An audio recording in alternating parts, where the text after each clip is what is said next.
Dr. Annemarie Lombard. Welcome to the Neuroarchitect. Hi, Maria. Thanks for inviting me and lovely to be here.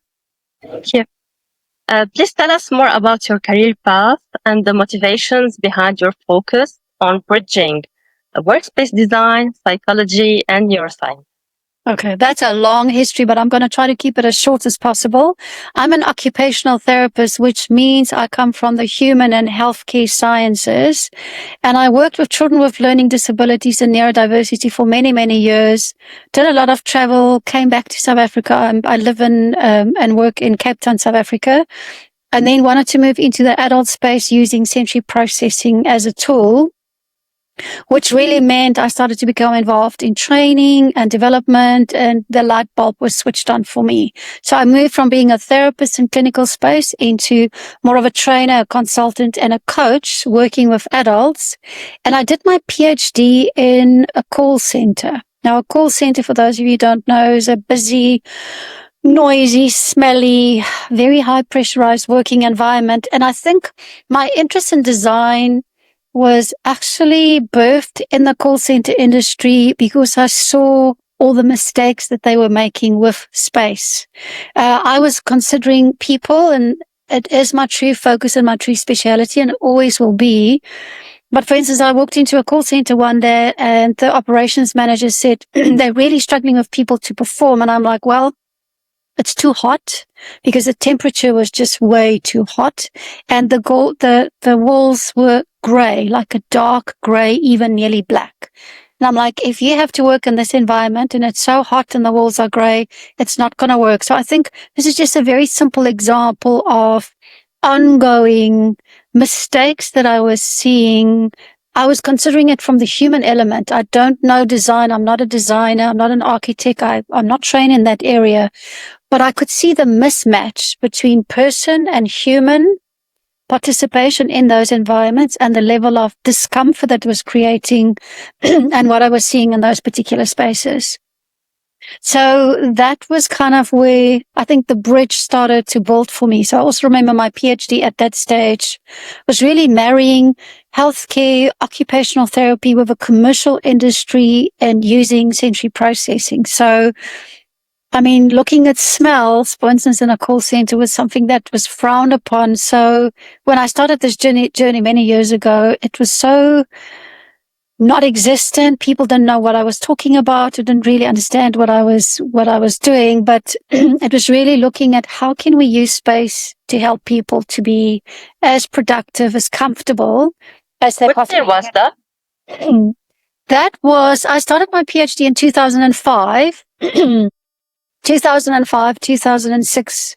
Between 2005 and 2008, I actually worked in or collected a lot of data across 4 different call centers for my research, but I also was doing work in consulting in call centers a lot, looking at the people and saying, how can we optimize people? But then also inevitably ended up doing what I call sensory audits for these call centers to help them to improve their space. And it was really using human factors or human principles, knowing the senses, knowing the brain, and knowing how these pathways connect in the human brain and how can we optimize that. So that was kind of the initial journey for me. You're saying that the data existed, like there was research related to this, but people didn't understand what you were talking about. So it was on an academic level more than on an, let's say, implementation level for people. Yeah, definitely. I think the signs have been there. I mean, if we just look at sensory neuroscience, I mean, it's old and it's really ancient. And in our world, I mean, Jean Ayres started to do sensory integration with children with learning problems in the 60s and in the 50s, actually. And then there's a lot of work being done in the psychology field as well. And then the food industry. And then we've, in the neuro leadership space. So I think a lot of the science was there already, but I think the practical implementation or the practical transference or bridging it into a workplace was just non-existent. So, I mean, that was quite an interesting space for me to move in at the time.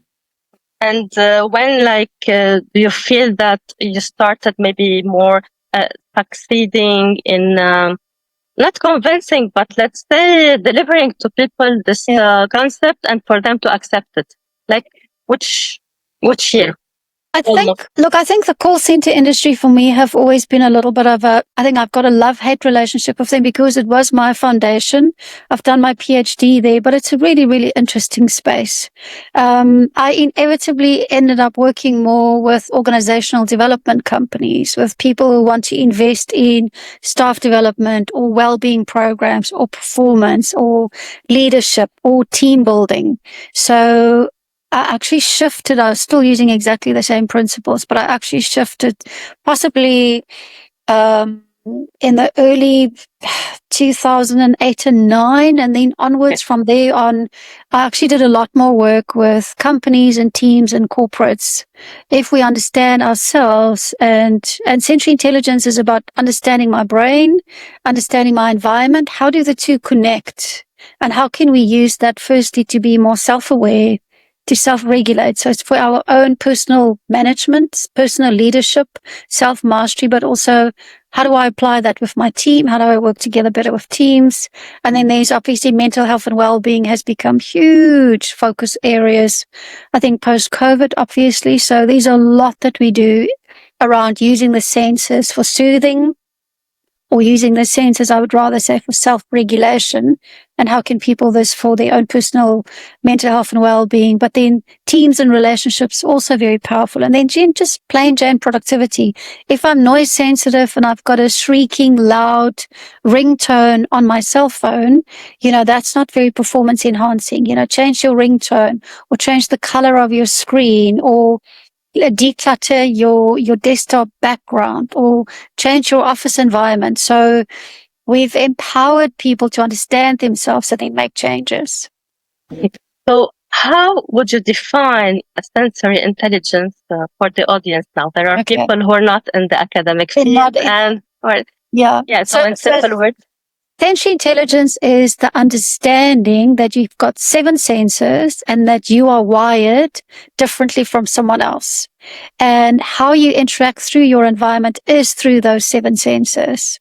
How do they enter your brain, which is see, smell, taste, hear, and touch. Those are the 5 visible senses that everyone always know. But then we have got 2 hidden senses. It's called around movement. The vestibular sense, it's in the inner ear, gives you feedback on space or balance. It's a little bit like your body's GPS.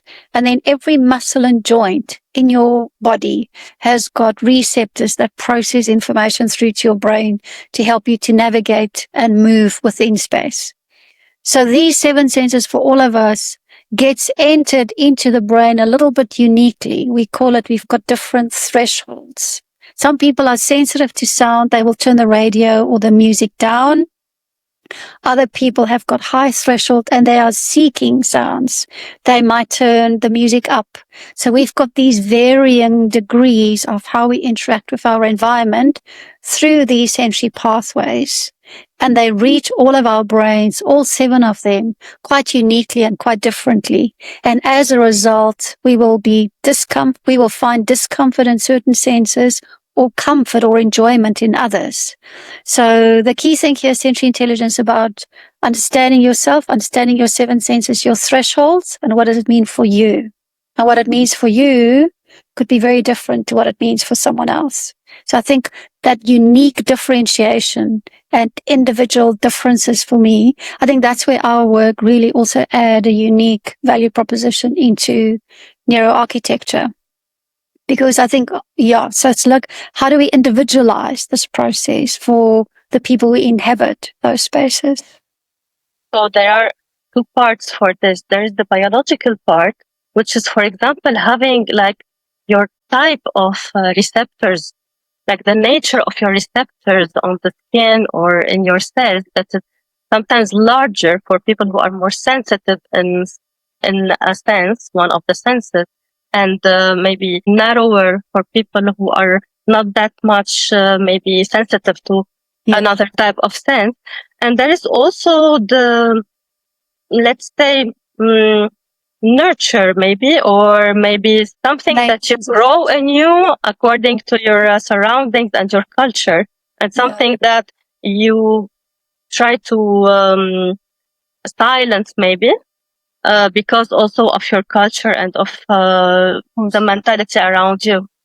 Yeah, yeah. That's a right way to say it. Look, I think the nuances and the complexity in the neural structures, in other words, in all of the brain receptors and pathways and cells and central nervous system, is quite complex and nuanced. So, but I think your description of that is a nice way to describe it to people, that we all have a different pace, or wider or smaller or bigger, that within what we process, for sure. That is certainly the case. And then nature versus nurture is always an important debate.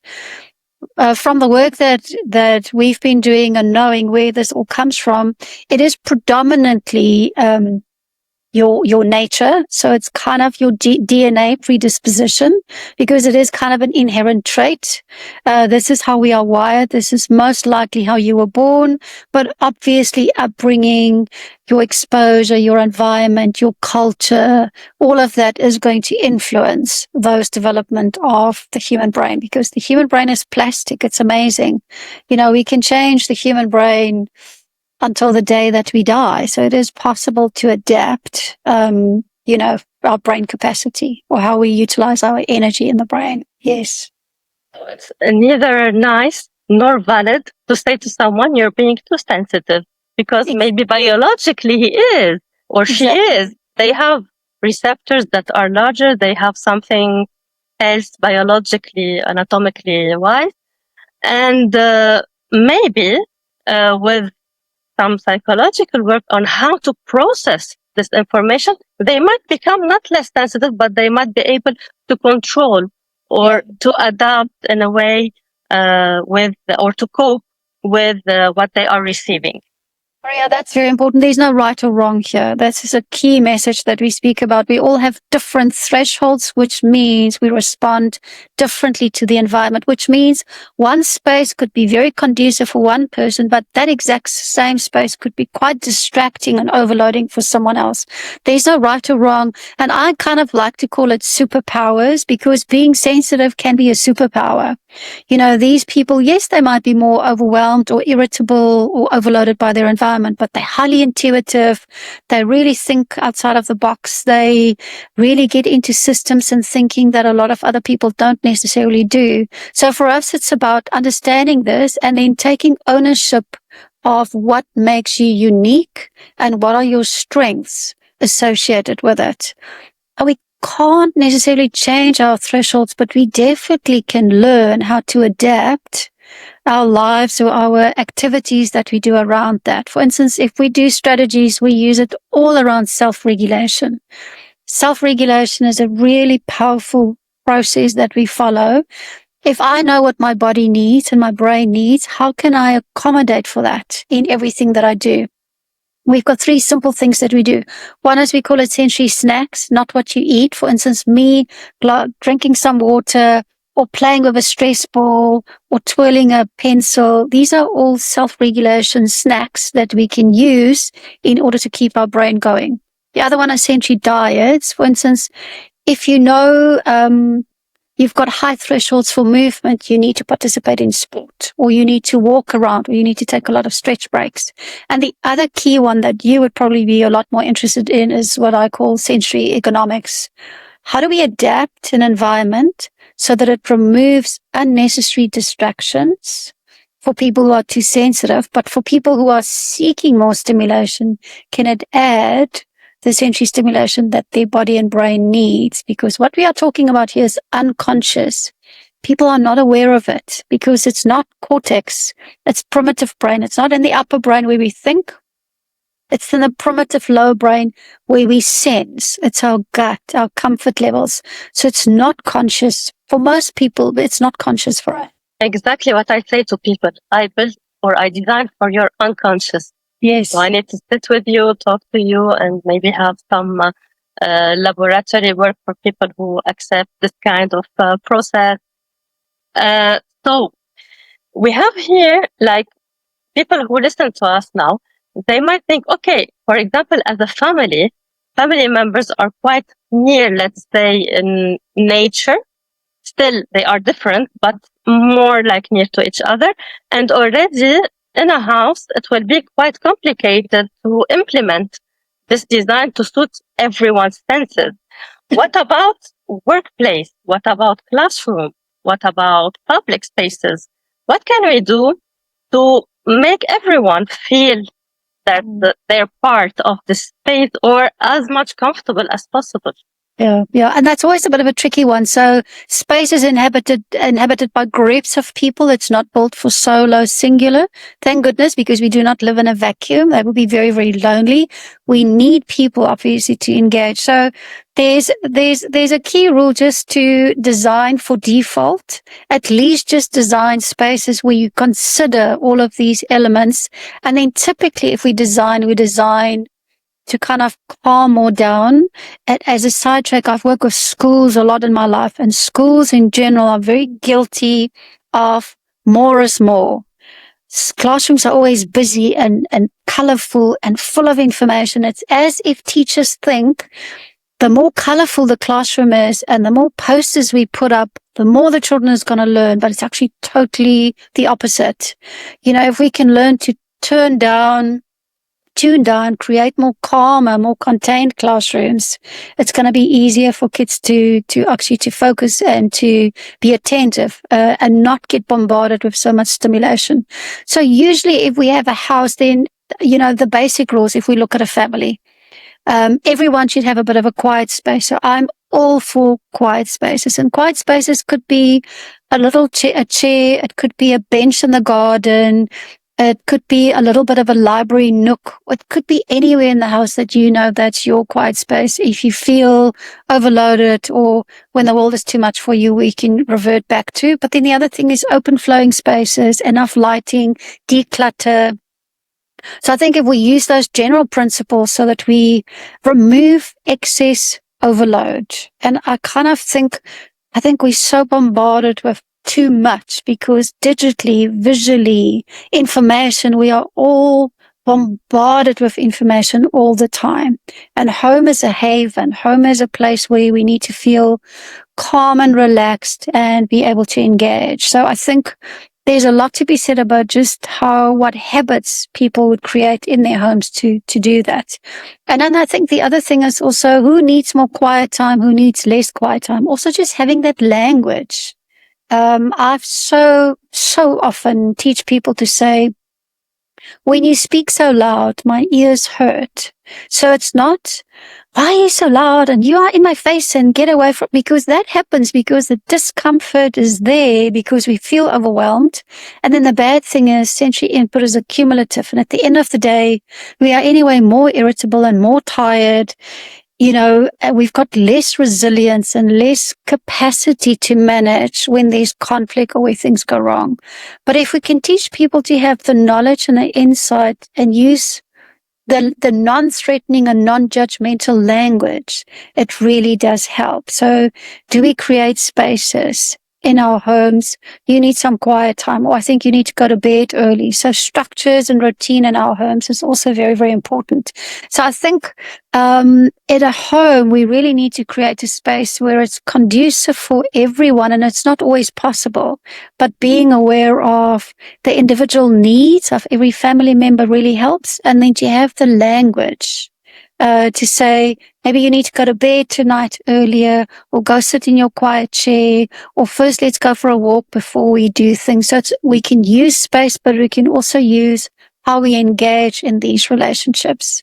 But in a family, it's understanding. So it's as if you are saying that the best is to make some like a connection or to link the space with the behavior, so that when we see the space, we connect it to a certain behavior, like a positive maybe experience also, or a certain memory for a better well-being within the space. I'll make it practical for you, Maria, because I always remember these really weird situations that I've had over the years. For instance, if you have a child who, say for instance, it's a primary school child, in our world, it's primary school, maybe they're 10 or 12 and they need to study. So also, what are their sensory needs? Do they need more quiet spaces or more contained spaces to study, or do they need a little bit more of a lively space? Because we have different needs. So no, not everyone studies best in a quiet, contained space. There are people who study better in a busy environment.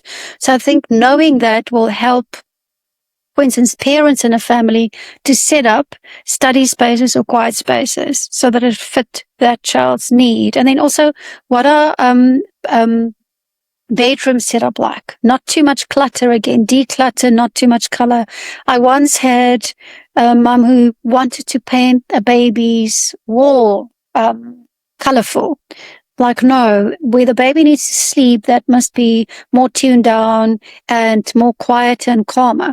Where they play, yes, that's where we can bring in the color. So it's just using these design principles to either increase stimulation, because that's going to make us alert and more aware, or to decrease stimulation, which is going to help us be more calm and contained. And then understanding who needs more calming, who needs more stimulating, and when, as well as the important thing. So if we look at holiday destinations for family, that has been such an interesting discussion point.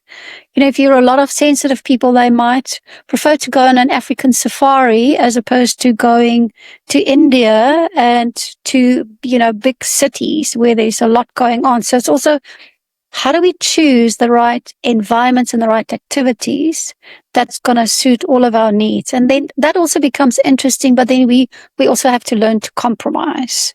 So in a family, you know, there's definitely ways and means to do it, but the key thing is insight, understanding, compassion, and just allow people to live what their needs are. If we move that to workplaces, that's where I think activity-based working works really, really well. That there are focus areas, there are collaborative spaces, that there are hot desking for those who wants to hot desk, but people who wants their own desk, that they can keep their own desk. Flexible working, remote working, post-COVID for us has been phenomenal, because suddenly people could work from home, and some people work better at home because there's more control and less stimulation in their environment, as opposed to maybe going back to the office. It's not as simple as that. That's obviously a lot of nuances that also is involved there. But I think if we match space with our sensory needs and our sensory thresholds, the brain will be comfortable, the brain will be activated, our attention, our emotion would be perfect, and our behaviors would be more positive as a result. So let's take, for example, a more tangible example. Let's say we have to design a school, and we know that in a classroom, there are students with ADHD, dyslexia, lack of focus for certain reasons, more sociable, and we need to stop people who are more like isolated.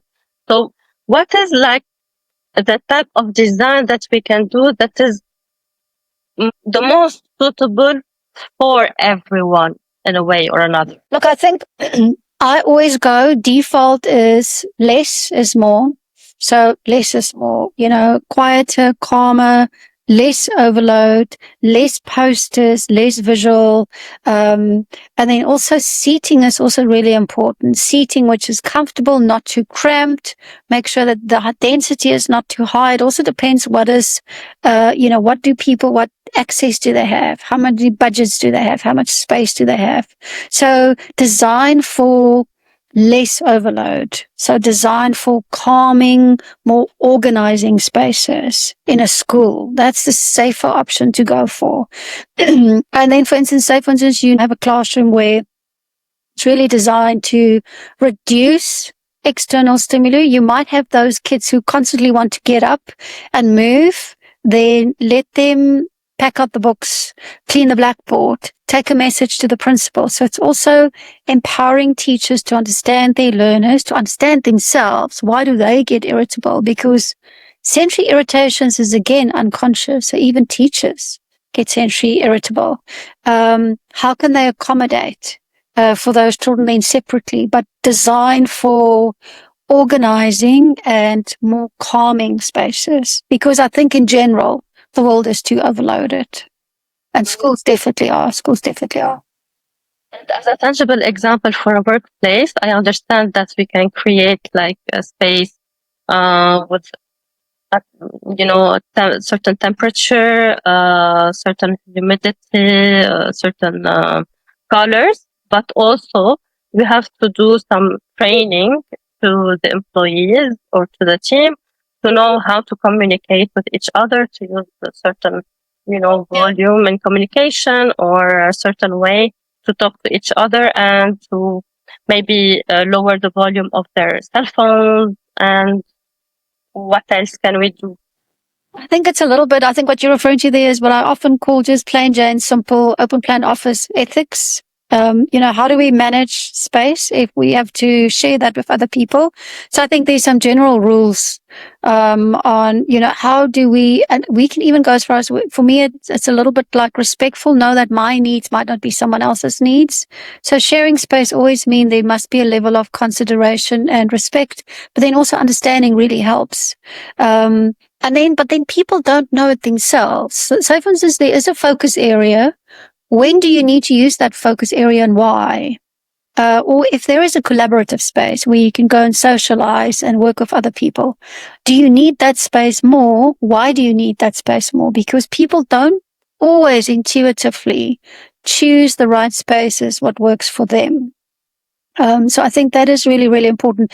And as I say, I think with collaborative and activity-based workspaces, I believe every workspace should have focus areas, collaborative areas, cafeteria areas, just looking at those general areas. But then we also have to look at light and acoustics and temperature and ventilation.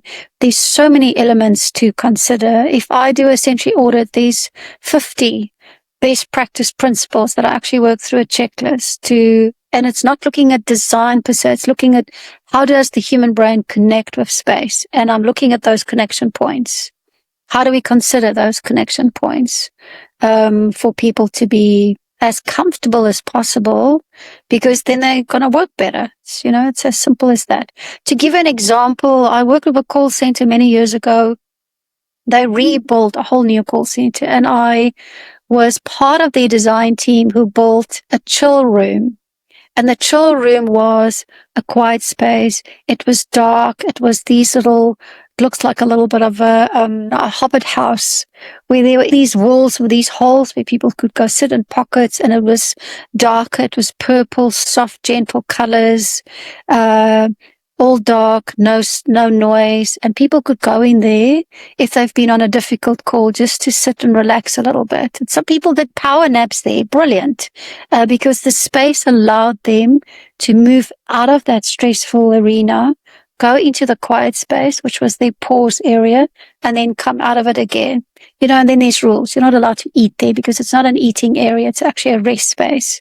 So there's a lot to be said about creating these pockets of space to help people just be content. I mean, you often see it in high-level airports where there will be sleep pods or sensory deprivation tanks. Why are they there? They're there for us to get removed from too much stimulation so that we can just calm, regroup, and recharge the brain. So we know how to design, or we are more familiar with how to design for the sense of sight, for the auditory sense, and for the 5 senses in general. What do we do to regulate the other 2 senses? Oh, that's very important, because obviously the other 2 senses are your movement senses, and they are the brain and the body's primary regulators. Okay. So I'm sure you've heard of sitting as the new smoking and movement as medicine. So those things all intertwined with the neuroscience behind the impact and the value of moving the body. And we know we need to take regular stretch breaks. So if you have any kind of a space, I'm going to go back to schools because that for me is just the perfect example. If there's a turn between classes, the children should get up and walk to the next classroom as opposed to the teacher swapping classes. Just as a simple example, because this is quite powerful. For the children to swap classes mean they get up, they walk, and by the time that they've got to the next class, their brain has already had the capacity to just start to reboot and recharge, because movement recharges the body and the brain. I think in workspaces, people should have stretch breaks. Don't have lunch at your desk. Make sure that there are open areas where people can walk. If there's meeting rooms, so that people can walk to the meeting rooms, that's cafeteria areas, people walk to the cafeteria areas. I even like the standing meetings or walking meetings. or even workplaces who's got a sports club or an exercise ring where people can go. So just think, how can I get my body to move? Because every time when I move, my brain gets regulated. So it's just not too much sitting. Thinking about this, I remember seeing a toxic workplace, really, where they had put like a system to count the minutes where the person is not using the laptop. So it's as if they want them to stay sitting and to work the full 8 hours. And that's counterintuitive. If we really, really, really look at neuroscience, if you give people those movement breaks, those body breaks in between, and if you would calculate what we would call arousal level is the baseline for focus and attention. If you would calculate the quality of your arousal level and your attention as a result, you're going to find that the more breaks people take, not the more breaks, they would take not every 5 minutes, of course, but 45 minutes, full on focus, and then you might have to just switch your head or just look away and then move on again. But regular stretch breaks will mean people perform better quality of work more accurately for longer periods of time. So yeah, that's so toxic, Maria, you're right. Or calculating, you can't go to the bathroom when you can't go. Like, it's terrible. How in the world can they expect people to go to a workplace and you can't go to the bathroom when you want to go to the bathroom? That's ridiculous. Yeah. They are unfortunately there. And also, there are people who can focus a lot, but for a shorter period of time, whereas people can, have the same nature of work, the same kind of work for a longer hours. So if you go, for example, also from 9 to 5 to a workplace, some people, if you give them this task, they will finish it in 6 hours, but like they would have used all the battery of their brains, whereas others can make it for 8 hours. Also, in this kind of pattern, let's say, there are people who wouldn't understand that this person cannot take more work. So if this person finishes in 6 hours, the other 2 hours, they cannot produce more. You cannot give them more. Doesn't mean that if it's in 6 hours, then you will give them 2 more hours and they will not be productive the next day because already they have used all their batteries. Yeah. Whereas another person who finishes within 8 hours, the same kind of work, they will be seen as more hard workers, that they use the full 8 hours. So also this is the kind of toxicity inside the workplace. So added to the design, because I believe that this kind of people will not care about the design of a workplace if they already think this way about their place. So since we talk about neuroscience as well, I wanted to talk about this point because I see it also in some workplaces. Yeah, and I think that's where leadership, unfortunately, is the driving force behind any kind of workplace best practices. And I truly believe people should be performance managed around output, not around the hours that they've spent. So that's why I'm an absolute avid supporter of flexible working, remote working. Our team, we're a fully remote team, so there's no micromanagement. I don't know what you do, when you do, how you do it. Obviously, you got to obviously be as efficient as possible, but this is what you need to produce.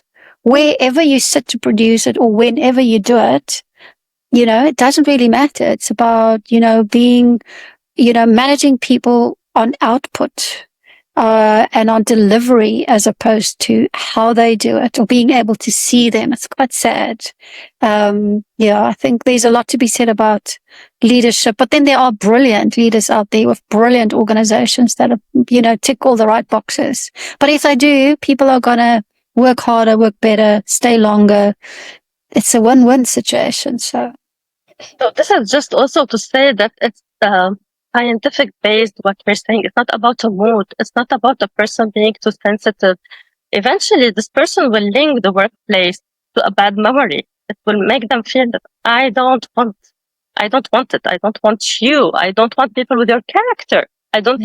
They will isolate from people who have maybe the same trait at some point because they will link the visual to a memory. They will link the workplace. They will link the chair, the design of the chair, the color. So we're creating also in people some patterns with our ways. We're creating these micro, let's say, traumas in them. And eventually they will start linking small objects or the temperature maybe of that is similar to the workplace or to the classroom or to the space to a bad feeling, to a bad experience. Absolutely. We say sensation and emotion are forever married.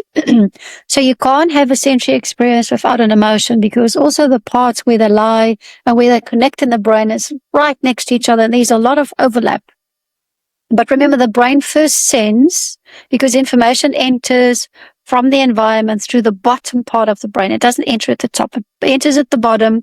Then it goes through the primitive structures in the brain where the sensing happens. So the brain first sends, then emotion happens in the middle part of the brain, and then it moves to the top of the brain for thinking. So this hierarchical process in the brain is exceptionally powerful and underpins everything that we are talking about. So we go from sensing to feeling to thinking. And then it does layer all back, and the brain isn't as simple as that.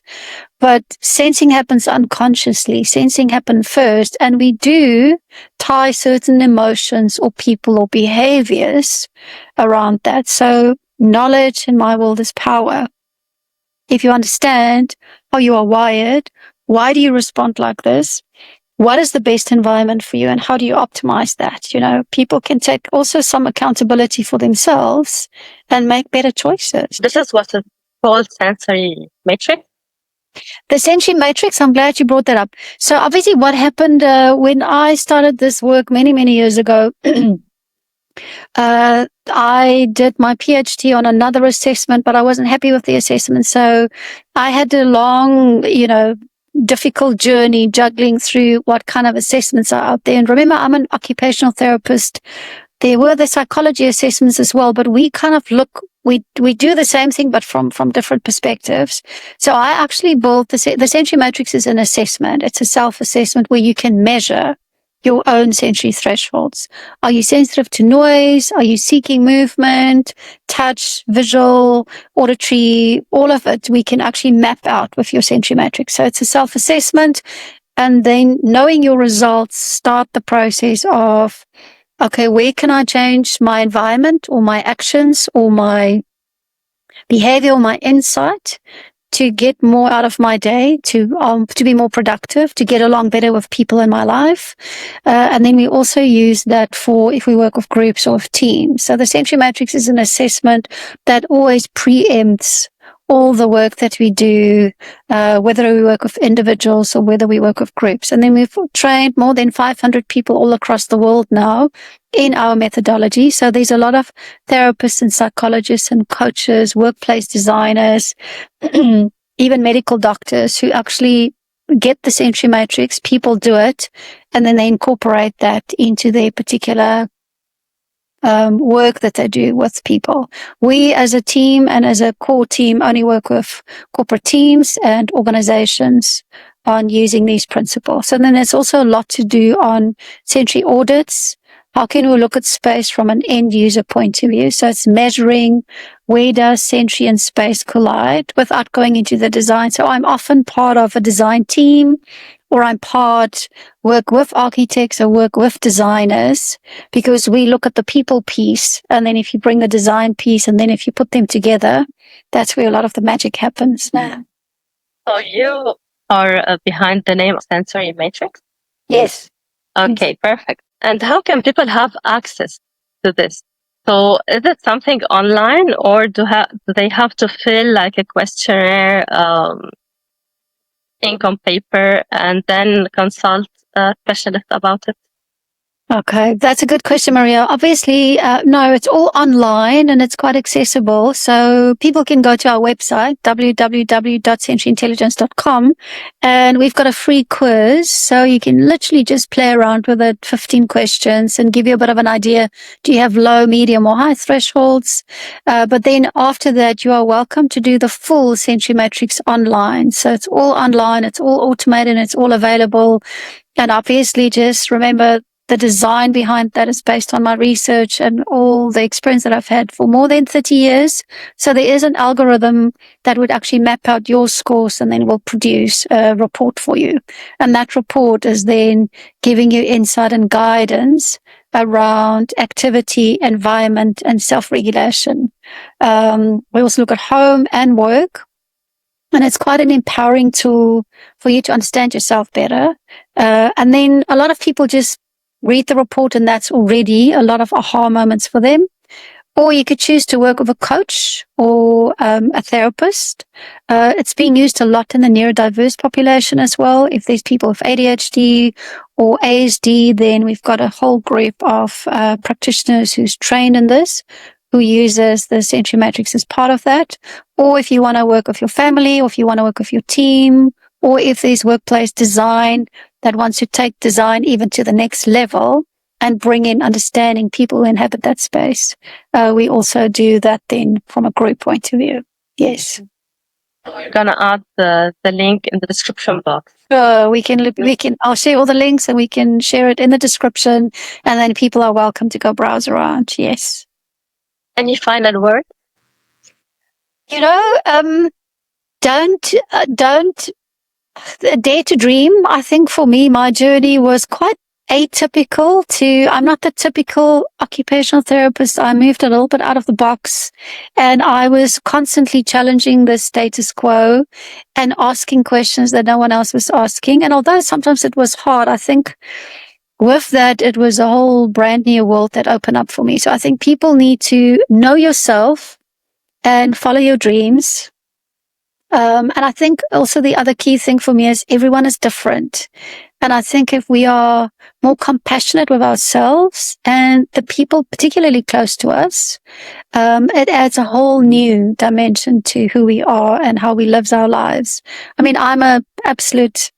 sensory intelligence saved my life and my marriage. So there were so many things that I learned about myself and about my husband and about my children, which made me better at what I was doing. And to a certain extent, it really saved a lot of my life. So I think just be open to learn about yourself and to learn about other people in your life. And then just be compassionate, be kind and compassionate. I think that's important. Dr. Annemarie, thank you so much for this interesting conversation. It's a pleasure, Maria. It was lovely sharing it with your audiences. And keep the senses in sync, like we say. Thanks for watching.